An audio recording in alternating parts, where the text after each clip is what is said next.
আচ্ছা, গ্রিক ভাষা থেকে ভাষা হতে সংগৃহীত। সহস্র মানে 1000 কিলোগ্রাম। 1000 কিলোগ্রামকে যদি আমরা হেক্টোগ্রামে প্রকাশ করি তাহলে হবে 100 হেক্টোগ্রাম। 100 মানে শতক।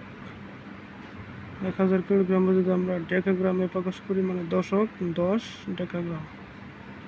একক 1 মিটার, গ্রাম বা লিটার। আচ্ছা, 1 লিটারকে যদি আমরা ডেসিলিটার প্রকাশ করি তাহলে 10 দিয়ে ভাগ করতে হবে, 0.1 ডেসিলিটার।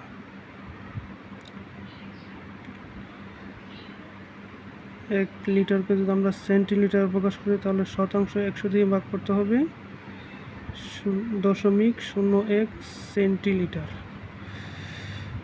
1 লিটারকে যদি আমরা মিলিলিটারে প্রকাশ করি 1000 দিয়ে 1কে ভাগ করতে হবে, তাহলে 0.001 মিলিলিটার। এখানে 10 ভাগের 1 যে কথা, 0.1, দশমিকের পরে একটি সংখ্যা হলে হয় 10 ভিত্তিক, দশমিকের পরে দুইটা সংখ্যা হলে 10, 100। এই সংখ্যাটা যেই, এই সংখ্যাটা এই। দশমিকের পর 3টা সংখ্যা হলে হয় 1000, তাহলে 0.001 মিলিলিটার। যে কথা 1000 ভাগের 1 সেম কথা।